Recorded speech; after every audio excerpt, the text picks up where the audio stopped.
बिस्मिल्लाहिर्रहमानिर्रहीम। अस्सलाम वालेकुम रहमतुल्लाह।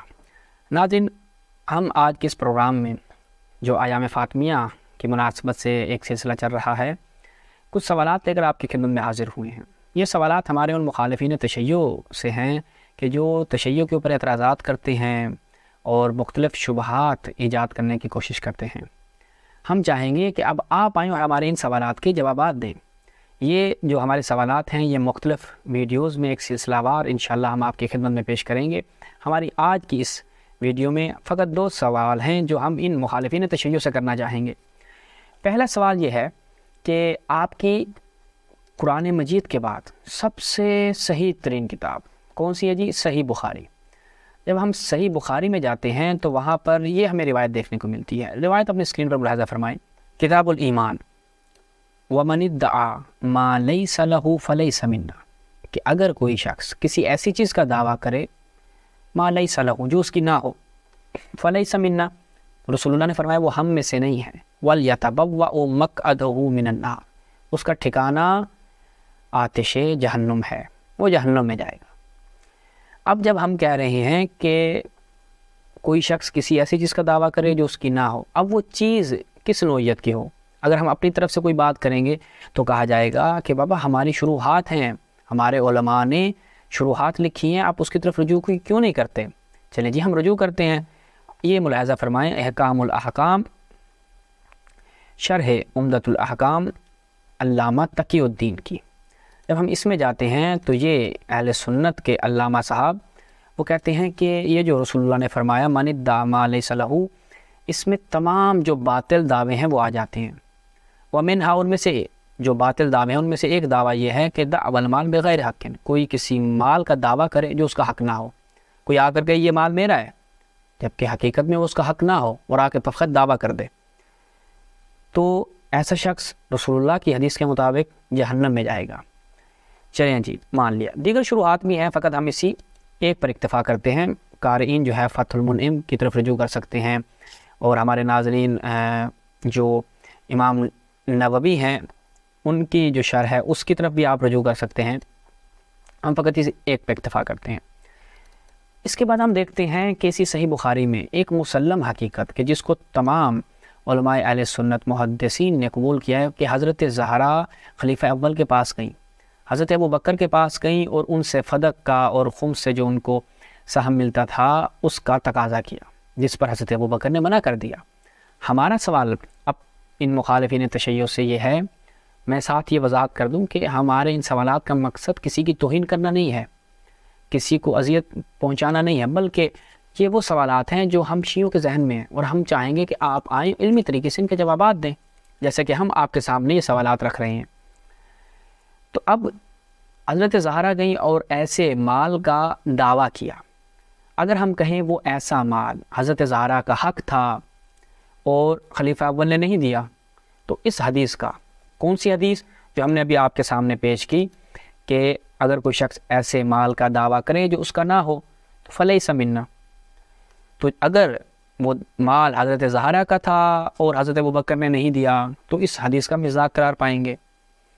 अगर हज़रत ज़हरा ने दावा किया और वो उनका हक़ नहीं था, वो हक़ नहीं बनता था, चूँकि हज़रत ज़हरा ने दावा किया और मना करने पर ग़ज़बनाक हुई हैं, इसका मतलब है वो अपना हक़ समझती थी। अगर आप कहते हैं नहीं उनका हक़ नहीं था तो वो इस हदीस की मिज़दाक करार पाएंगे। फ़ैसला आपने करना है। हमारा सिंपल सा सवाल ये है कि क्या हज़रत ज़हरा का वो हक़ था या नहीं था? अगर हक़ था तो वो शख्सियत इस हदीस का मिज़ाक करार पाएगी। अगर हक़ नहीं था तो क्या सैयदतु निसाइल आलमीन फ़ातिमा बदअतु मिन्नी, जो रसूलुल्लाह के वजूद का हिस्सा हैं, वो इस हदीस का मिज़दाक करार पाएंगी, जिसका नतीजा क्या है? वलियतबव्वअ मक़अदहू मिनन नार, ठिकाना जहन्नुम है। एक सिंपल सा हमारा सवाल है, इसका जवाब दें। उसके बाद हमारा दूसरा सवाल, हम बरादरान अहले सुन्नत से दूसरा सवाल ये करेंगे कि हज़रत ज़हरा सलामुल्लाह अलैहा तशरीफ़ ले गई खलीफा अव्वल के पास, हज़रत अबू बकर के पास, और उनसे फ़दक का मुतालबा किया और इसके अलावा जो उनको खैबर से हिस्सा मिलता था उसका भी तकाज़ा किया। हज़रत अब्बास भी तशरीफ़ ले गए और हज़रत ज़हरा भी तशरीफ़ ले गई اور جناب ابو بکر نے وہ دینے سے منع کر دیا۔ ملاحظہ کریں اس روایت کو 6725 ان عائشہ ان فاطمہ والعباس علیہم السلام اتیا ابا بکر یلتمسان میراثہما من رسول اللہ وہما حینئذ یطلبان ارضیہما من فدق وسہمہما من خیبر، کہ جو ان کا حصہ فدق سے بنتا تھا اور جو ان کا حصہ خیبر سے بنتا تھا اس کا آ کے مطالبہ کیا۔ اب یہاں سے یہ چیز ثابت ہو گئی کہ خیبر کے سہم کا مطالبہ کیا اور فدق کا مطالبہ کیا، خوب، اور حضرت ابو بکر نے منع کر دیا۔ کیا کہا؟ رسول اللہ کچھ بھی چھوڑ کر نہیں جاتے، جو چھوڑ کر جائیں صدقہ ہوتا ہے۔ اچھا، اب ہم چلتے ہیں ان کی اگلی روایت کی طرف۔ ناظرین ملاحظہ فرمائیں صحیح بخاری کی اس روایت کو۔ جب ہم صحیح بخاری کی اس روایت کی طرف آتے ہیں 3963، اس میں کیا ہے؟ فَلَمَّا وَلِيَ عُمَرَ قَسَمَ خیبر، کہ جب جناب عمر جو ہے وہ خلافت کے منصب پر آ گئے تو خیر ازواج النبی ان یقتلن الارض والماء، تو انہوں نے خیبر کو تقسیم کیا اور جو ازواج نبی تھی ان کو اختیار دے دیا۔ کس چیز کا؟ کہ وہ چاہیں تو زمین اور پانی کو اپنے لیے قبول کر لیں، یا وہ ایک جو حصہ ایک خاص مقدار میں جو حصہ دیا جاتا تھا ہر سال ہم ان کو وہ دے دیں گے، آپ کو اختیار ہے۔ یعنی تمام رسول اللہ کی زوجات کو حضرت عمر اختیار دے رہے ہیں کہ بھائی چاہیں تو آپ لوگ زمین اور پانی لے لیں، چاہیں تو وہ حصہ جو ایک خاص مقدار میں آپ کو دیا جاتا ہے وہ آپ تک پہنچا دیا جائے گا۔